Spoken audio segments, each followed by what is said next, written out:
Alors, bienvenue, bonjour.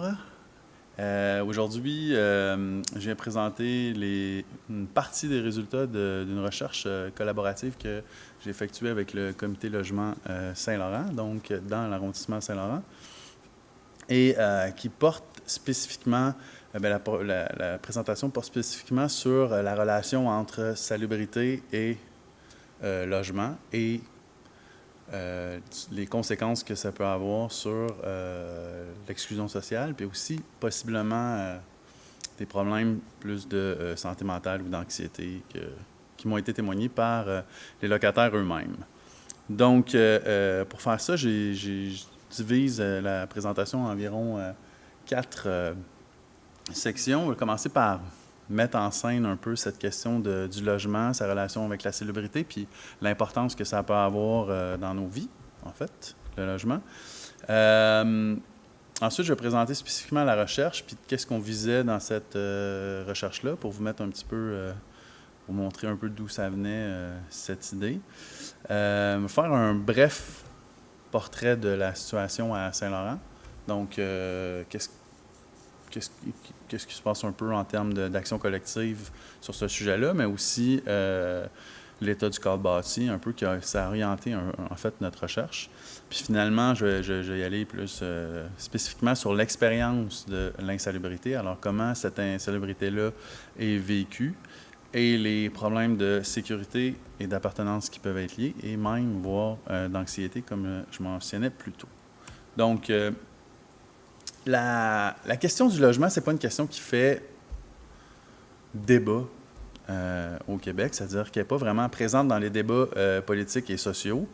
L'action, moi, qui provient de la sociologie des mouvements sociaux, donc on se rend compte qu'il y a très peu de couverture médiatique des acteurs collectifs dans cette matière-là, dans ce domaine-là. Donc les médias couvrent très peu leurs actions. Et on parle un peu d'itinérance, mais encore là, on parle surtout de l'absence du logement et plutôt que du logement lui-même. Et le logement ne fait pas non plus partie des programmes des partis politiques. J'ai cherché, mais j'ai jamais vraiment trouvé de politique structurante qui, dans une élection, pouvait orienter une politique plus générale. Et c'est peut-être pour ça aussi qu'il n'y a pas de politique dite d'habitation au Québec officiellement et qu'il n'y a aucun ministre du logement comme il peut y avoir dans d'autres sociétés comme en France, voire même dans d'autres provinces canadiennes ou aux États-Unis. Il y a des ministres du logement. Nous, le ministre qui est attitré à cette question-là, c'est le ministre des Affaires municipales. Donc sauf à toute règle a son exception, puis l'exception, c'est la question de la salubrité. Donc, périodiquement, il y a des articles qui sont publiés sur la question de l'insalubrité de certains logements. Très souvent, ces questions-là créent de l'émotion chez le public. On se doute bien que c'est pour ça que les journalistes en parlent, parce que les situations sont assez terribles, avec beaucoup des photos qui montrent des immeubles avec de la moisissure, des dégâts d'eau, toutes sortes de problèmes.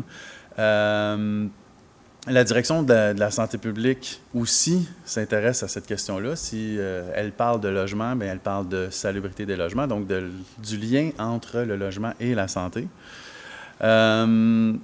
Et c'est devenu une thématique si importante dans les médias et pour les acteurs publics, la question de la salubrité, que les comités logement ont même repris cette logique-là dans leurs actions collectives. Puis en 2015, le RECLAC, le regroupement des comités logement et associations de locataires du Québec, a fait une tournée du Montréal insalubre et une espèce de guide touristique de ce qui était ce Montréal insalubre-là, en se promenant de Côte-des-Neiges, Hochelaga, jusqu'à Saint-Laurent aussi.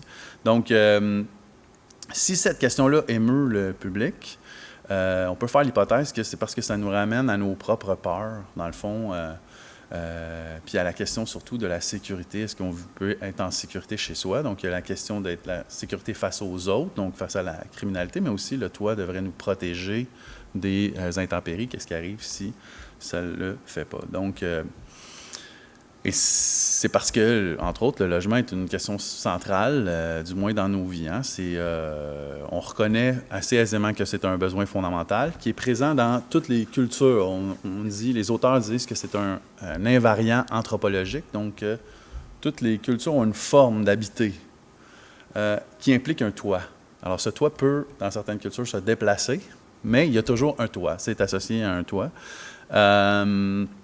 Plus spécifiquement, si on ramène à aujourd'hui, le logement, c'est le premier poste budgétaire des ménages. Il y a en général, c'est pour la majorité des ménages, la principale dépense pour eux, c'est le logement.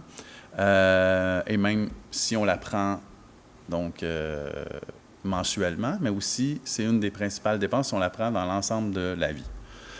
Qu'est-ce que c'est spécifiquement le logement? Hein? C'est un toit qui nous protège, donc qui nous protège des intempéries, mais aussi c'est un toit qui nous offre un espace intime pour se séparer des autres, pour pouvoir se construire individuellement ou en famille, donc se construire une intimité qui, nous disent les psychologues de l'environnement, est importante pour le développement identitaire et psychosocial. C'est aussi à partir de là que se construisent les relations familiales, entre autres. Donc, le rapport à la maison familiale reste déterminant pour les individus, et ce, pendant longtemps, même après avoir quitté le nid familial. Aussi, le logement nous inscrit dans l'espace. Hein? Donc, si c'est un espace en soi qui nous protège, c'est aussi une relation à l'espace plus général, donc au territoire. On a une adresse, c'est là qu'on vit, c'est là qu'on reçoit nos communications avec le gouvernement, entre autres. Donc, ça nous inscrit socialement et politiquement. Alors, si on présente un peu la recherche qui est à l'origine des résultats que je présente aujourd'hui. Donc, c'est une recherche qui s'est développée en partenariat avec le comité Logement Saint-Laurent, qui est un comité logement atypique pour le Québec, même la région de Montréal. C'est-à-dire que c'est un comité logement qui est assez récent et qui a très peu d'employés. Donc, il y a une seule personne qui y travaille à temps plein. Et depuis quelques mois, il y a une personne qui fait aussi du demi-temps. Et donc, c'est un comité qui a besoin de l'appui d'acteurs institutionnels et municipaux qui participent aussi à, je dirais pas aux orientations, mais à l'organisation de l'action collective de ce comité logement-là. Et donc, avec ces acteurs-là, on s'intéressait à connaître davantage la situation du logement à Saint-Laurent pour mieux orienter les actions dans le futur. Donc, on a développé ce projet-là qui visait donc à comprendre comment les rapports d'inclusion-exclusion se reflètent dans le vécu des locataires de l'arrondissement Saint-Laurent. Pour les acteurs en question, il y avait beaucoup, pour les partenaires de la recherche, il y avait beaucoup de chiffres sur la situation des locataires, mais il y avait peu de... ces chiffres-là étaient peu inscrits dans le vécu. Donc, à quelque part, les différences socio-économiques sont si importantes à Saint-Laurent. Donc, il y a des secteurs beaucoup plus aisés puis d'autres très pauvres. Donc, les statistiques ne prennent pas en compte la réalité des locataires, on pourrait dire. Donc, vous voulez aller voir à partir de comment les locataires, eux, vivaient ces rapports-là, spécifiquement à Saint-Laurent. Donc, on avait 3 objectifs: faire l'historique de la création du comité logement, puis dégager les processus de collaboration qui existaient. Mais ça, je ne vais pas en parler aujourd'hui. Ce qui m'intéressait plus, c'est de relever les expériences d'exclusion et de marginalisation vécues par les habitants de Saint-Laurent dans leurs problèmes de logement. Donc, les données qui sont à l'origine de cette recherche, c'est des données qui ont été recueillies à partir d'entrevues. On a fait une dizaine d'entrevues avec des locataires. Et puis aussi, et surtout, à partir d'observations. Donc, on a fait plus de 100 activités d'observation avec le comité, ce qui donne peut-être autour de 150-200 heures d'observation. Et dans ces observations-là, en fait, on était au comité logement même, et les gens venaient au comité parce qu'ils avaient des griefs, des doléances par rapport à leur logement. Et donc, on en profitait pour faire des entrevues en situation avec eux. Alors, pourquoi Saint-Laurent? Donc, je le disais plus tôt, les statistiques mentent un peu sur Saint-Laurent. Dans le fond, si on regarde la moyenne des revenus ou même le revenu médian des gens, si on regarde le cadre bâti puis le type de logement qui est présent, on pourrait voir que la situation n'est pas si problématique, mais il y a des secteurs qui sont plus problématiques que d'autres où les immeubles vieillissent rapidement.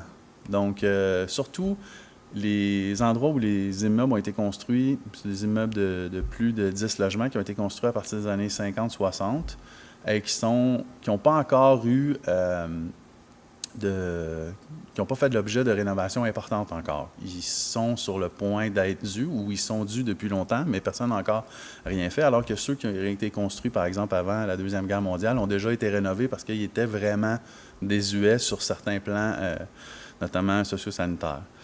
Et c'est ça. Les secteurs qui sont davantage plus problématiques, il y a le secteur Place Benoît, qui est tout près de l'autoroute 40, on pourrait dire dans le secteur sud-est de Saint-Laurent. Il y a le secteur Northgate, qui est plus au nord du métro Côte-Vertu. Et puis, le secteur Chameran, qui est tout près de l'autoroute. Donc, l'autoroute 15 et au coin de la Côte-Vertu. Le comité logement lui-même, bon, il existe depuis une quinzaine d'années et la principale raison d'être de ce comité-là est liée à la question de la salubrité. S'il existe, c'est parce que les acteurs institutionnels communautaires du quartier, de l'arrondissement, estimaient qu'il y avait des problèmes importants de salubrité dans certains secteurs, puis il fallait agir collectivement sur ces questions-là parce que si on laissait ça juste aux propriétaires, ça ne fonctionnerait pas. Donc, et puis aussi, évidemment, pour défendre les locataires qui vivaient ça spécifiquement. Donc, les problèmes de salubrité occupent, là, j'ai mis sur le PowerPoint une part importante, mais on peut dire la majeure partie du travail du comité est de défendre les droits des locataires qui vivent des problèmes de salubrité. Donc, si dans d'autres secteurs de Montréal, les problèmes de gentrification sont plus importants ou les problèmes de hausse de loyer, de reprise de loyer sont plus structurants, ici, à Saint-Laurent spécifiquement, c'est la question de la salubrité qui est la plus importante.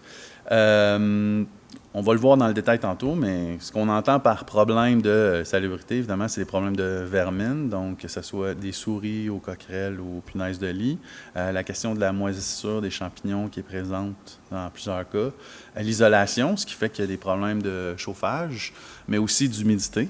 Donc, dans certains cas, des problèmes de travaux structurels pour réparer les toits, par exemple, pour empêcher les infiltrations d'eau, changer les fenêtres, ce genre de trucs-là.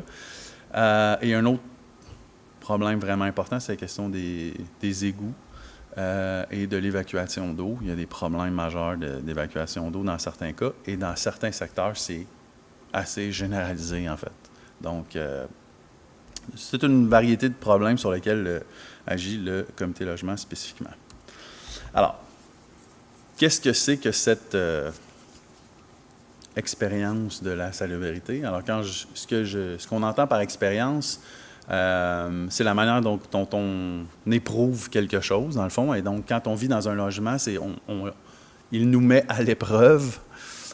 Et c'est notre épreuve d'habiter qui est présente. Et qu'est-ce que l'expérience de la salubrité, finalement? C'est d'éprouver ces problèmes de salubrité-là. Je les ai divisés en 3 sections, vous allez voir, qui ont rapport avec ce que j'ai dit précédemment. Le principal problème dont on nous a parlé et qui est vécu difficilement par les locataires, c'est la question des vermines. Donc, il y a plusieurs, évidemment, problèmes. Pour ce qui est des punaises de lit, c'est assez répandu dans l'arrondissement Saint-Laurent. Donc, les punaises de lit, évidemment, on dit punaises de lit, mais il n'y en a pas juste dans le lit. Elles sont en général partout dans les meubles, dans les murs, et elles sortent la nuit pour piquer. Donc, le problème que ça amène, c'est que ça les empêche de dormir, souvent, plusieurs personnes, mais aussi, on se réveille le matin, il y a un inconfort qui est lié aux piqûres. Ce qui fait que même si on n'a pas été réveillé la nuit par les piqûres, les nuits qui vont suivre, on va avoir de la difficulté à dormir. L'autre problème qui est important, c'est le problème des coquerelles, donc qui là n'est pas tant un problème de santé, même si ça pourrait être un problème de santé, c'est très grave. Genre, il y a des cas où des enfants, par exemple, mangent les coquerelles, donc ça pose des problèmes par rapport à ça. Mais ce qui est surtout problématique dans ces cas-là, c'est le sentiment d'être envahi, donc de ne pas être capable de laisser rien dans les armoires et de ne pas non plus pouvoir parler de cette situation-là parce qu'il y a une honte sociale associée à... Puis une stigmatisation qui est associée aux coquerelles, alors que bien souvent, ce n'est pas un problème qui provient des locataires eux-mêmes. C'est-à-dire que ça peut venir d'un voisin, mais ça vient généralement de la gestion des déchets dans un immeuble. Donc, si l'immeuble a un local où on met les déchets et que c'est le propriétaire le concierge qui s'occupe de mettre les déchets à la rue, c'est dans ce local-là, généralement, que prolifèrent les coquerelles, puis après ça, montent aux appartements. Finalement, ce qui a été mentionné aussi par les locataires, c'est ce que j'appelle la présence de visiteurs indésirables, que sont les souris ou les rats dans certains cas, mais c'était surtout les souris. Encore là, ça ne pose pas de réels problèmes pour la santé physique, mais ça fait peur. Pour plusieurs personnes, c'est assez épeurant, ça surprend. Et puis, c'est une autre chose à gérer par rapport à son logement. Et dans certains cas, les gens se sentent moins chez eux s'il y a des souris. L'autre élément qui est important, c'est la question de la moisissure, des égouts. Là, c'est moins présent, mais c'est plus important en termes de problèmes pour la santé que ça peut amener. Donc, la moisissure amène des problèmes de respiration. Que ce soit pour aggraver de l'asthme ou même en créer, donc entre autres. C'est généralement créé par une mauvaise ventilation des appartements. Donc, dans les années 60, les codes du bâtiment n'obligeaient pas de construire avec des ventilateurs, ni dans la cuisine, ni dans la salle de bain. Donc, même encore aujourd'hui, ils ne sont pas obligatoires dans les appartements, ces ventilateurs-là. Donc, c'est suggéré, mais pas obligé, sauf si c'est une construction neuve. Donc, il y a plusieurs appartements dont la ventilation est déficiente, ce qui crée des problèmes d'humidité, évidemment, et de présence de champignons de moisissure. Ça cause aussi des problèmes par rapport au chauffage, parce que les seules manières dont on peut évacuer l'humidité, par exemple en hiver, c'est d'ouvrir les fenêtres. Donc, les gens ouvrent les fenêtres, ce qui fait que c'est pas nécessairement non plus l'idéal pour évacuer l'hiver l'humidité, parce que parfois, ça crée du frima puis d'autres problèmes. Mais ça, c'était extrêmement présent, notamment dans un secteur en particulier, dans le secteur Northgate, la question des moisissures est assez prégnante. Tout comme les problèmes de canalisation. Donc, plusieurs secteurs qui ont des problèmes de canalisation importants, ce qui fait que l'eau ne s'évacue pas, notamment de la baignoire ou des différents lavabos, éviers dans l'appartement, ce qui fait qu'on vit avec de l'eau corrompue, finalement. Donc, ce qu'on a été témoin dans nos visites de logement, entre autres, c'était des cernes vraiment importantes dans les bains, parce que l'eau peut prendre jusqu'à une journée, 24-36 heures à s'évacuer. Dans d'autres cas, elle ne s'évacue pas du tout. Donc, il faut les locataires prenaient des seaux et allaient jeter l'eau à l'extérieur. Donc, et à chaque fois, la réponse du propriétaire était la même, c'est que soit il laissait des produits pour déboucher les canalisations ou culpabilisait, dans le fond, le locataire que c'était son problème, qu'il fallait qu'il empêche les cheveux de rentrer ou tout ce genre de problème-là. Mais quand les problèmes sont généralisés dans tout un immeuble, on se rend bien compte que c'est le problème d'égout qui est central. Ce qui fait aussi que, dans certains cas, vivre au sous-sol, ça veut dire vivre dangereusement parce que, dans certains cas, ça crée des refoulements d'égouts qui sont mal réparés ou mal rénovés par les propriétaires. Ce dont on a été témoin, c'est il y a un refoulement d'égout. Le propriétaire change le recouvrement du plancher du sous-sol, mais ne change pas le bois au complet, puis la partie, en général, on enlève une espèce d'1 mètre au sol, puis on change toute cette section-là. Mais il ne changeait pas, il faisait juste changer le recouvrement. Donc, il y avait des odeurs persistantes qui restaient par la suite, puis des problèmes aussi qui pouvaient, en tout cas des problèmes de pourriture qui pouvaient amener des problèmes de santé. Donc, c'était assez problématique pour plusieurs secteurs de Northgate. Le dernier, c'est la question des structures. Donc, le cadre bâti vieillit, je l'ai mentionné plus tôt, et ça, dans plusieurs cas, les immeubles ne protègent plus contre les infiltrations d'eau, que ce soit les fenêtres, les châssis ou les portes même, ou voire même la toiture. Donc, dans certains cas, on a même été témoin d'un cas où, dans une chambre à coucher, le plafond s'est carrément effondré suite à une infiltration d'eau. Donc, c'est un problème qui est assez récurrent, qui cause, lui aussi, des problèmes de moisissure, dans le fond, et de champignons. Après, il y a tout un vaste problème de fenêtres qui ne sont plus du tout adéquates, dans le fond. En tout cas, pas pour les niveaux de chauffage dont on a aujourd'hui. Et donc, il y a une protection là, à revoir contre le froid. Dans certains cas, il y a des appartements qui sont très froids où les fenêtres ne sont plus adéquates du tout. Ce que ça peut créer, donc, comme problème, on a relevé 3 types de conséquences. Des conséquences sur les relations sociales, des conséquences sur le budget, puis des conséquences sur la santé mentale. Donc, les conséquences sur les relations sociales, c'est que dans la plupart des cas où les gens ont des problèmes de salubrité, même si leur logement est insalubre, ils refusent d'en sortir parce que ça serait se confronter avec un monde extérieur qui n'a pas ces problèmes-là et à l'incompréhension des gens, donc à la responsabilisation ou à la culpabilisation de leur situation. Ce qui fait que, et surtout dans le cas de la vermine, donc les gens ne veulent pas sortir parce qu'ils ne veulent pas contaminer les autres des punaises ou des coquerelles, donc ils restent seuls chez eux. Dans un appartement où ils n'invitent personne non plus, non pas pour les contaminer, mais aussi parce qu'ils ont honte des conditions dans lesquelles ils vivent, donc ils ne les invitent pas. Ce qui les amène à vivre dans un lieu qui les empêche de vivre véritablement. Donc, ils arrivent à peine à se trouver un espace où ils peuvent se construire, se protéger. Ils n'ont plus l'impression d'avoir un endroit. Il y a un locataire qui disait « J'ai plus d'endroit pour vivre tranquille », alors qu'un logement, ce serait un endroit où on peut vivre tranquille. Ce qui fait aussi qu'ils finissent par perdre confiance dans les institutions, parce que plusieurs de ces personnes-là ont rencontré des acteurs institutionnels, notamment des inspecteurs, qui sont venus, qui ont émis des constats d'infraction, mais il n'y a pas de suivi. Et finalement, les travaux ne se font pas nécessairement. Et puis, dans plusieurs des cas, ils finissent par plus appeler les inspecteurs.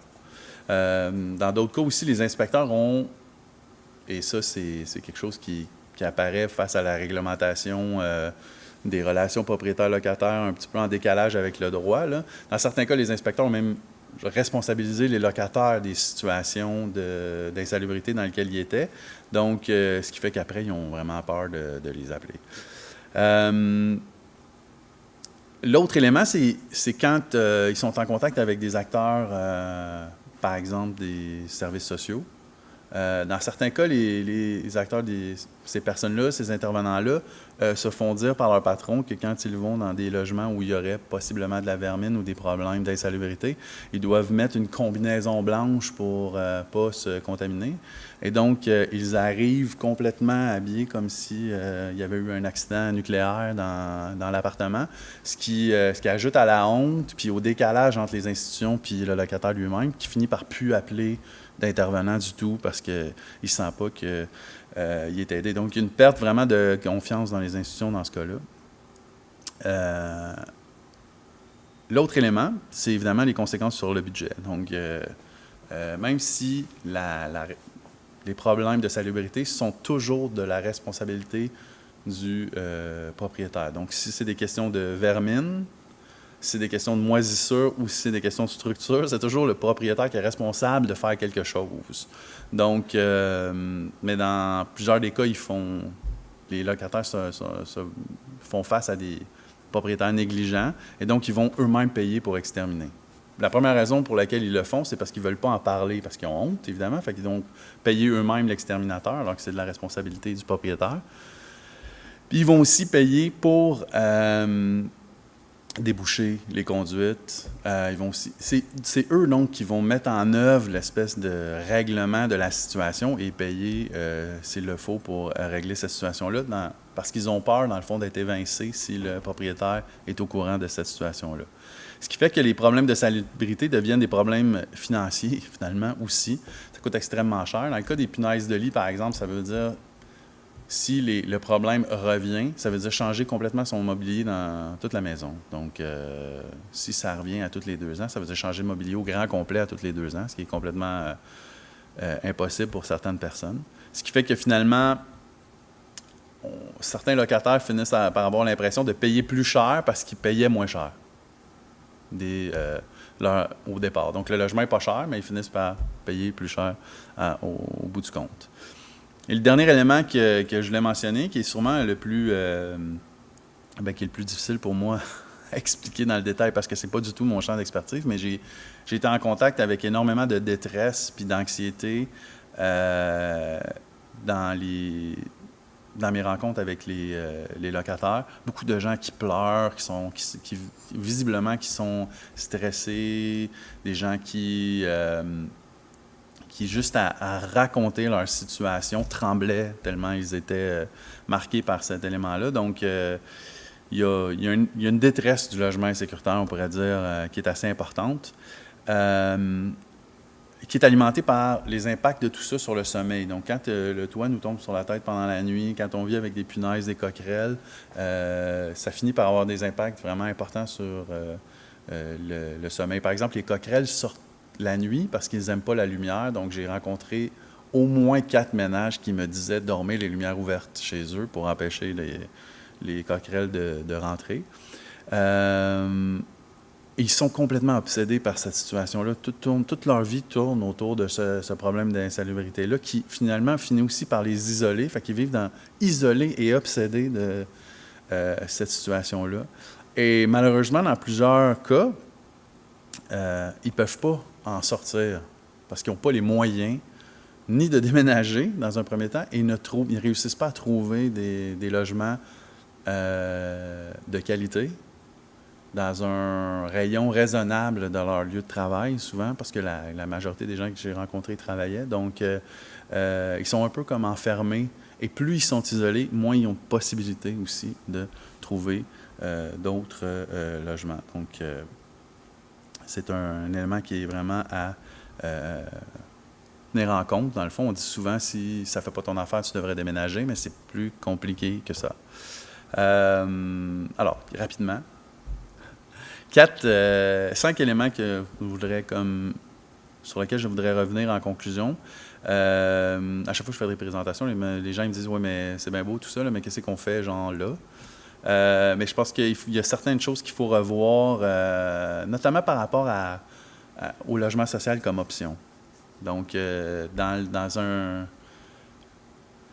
un horizon de court terme, tous les acteurs collectifs s'entendent pour dire qu'on pourrait régler une bonne partie du problème si on construisait 50 000 logements sociaux.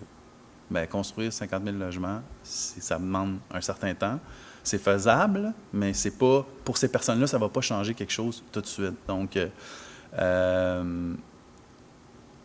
je pense qu'il faut revoir le rôle des inspecteurs puis leur donner davantage de pouvoir. Le Code du logement montréalais a toutes les dispositions pour pouvoir mettre en œuvre ces règlements puis forcer les propriétaires à changer la situation, mais il faut qu'il y ait comme une volonté politique sur cette question-là. Les RUI, donc les programmes de revitalisation urbaine intégrée, ont été mis en place pour spécifiquement agir sur l'insalubrité. Force est de constater que on ne peut pas dire que ça a eu beaucoup d'impact, par exemple, à Place Benoît sur certains logements. Donc, il faut peut-être revoir les modalités de participation au sein des RUI. Est-ce qu'on inclut encore les propriétaires qui, eux, au sein des RUI, essaient d'influencer pour pas qu'on ait des politiques qui soient plus structurantes sur le cadre bâti. Ce qui veut dire que, dans le fond, ça prend une action vraiment globale de tous les paliers de gouvernement. Donc, des municipalités au gouvernement fédéral, ce qui inclut le gouvernement provincial, Les budgets pour les politiques de logement sont extrêmement faibles. On pourrait, par exemple, penser à s'approprier une partie des taxes dont les gens qui s'achètent des maisons, on appelle la taxe sur les propriétés, là. J'ai oublié, la taxe bienvenue. Donc, peut-être qu'on pourrait comme prendre une partie de cet argent-là, qui pourrait servir à la construction de nouveaux logements.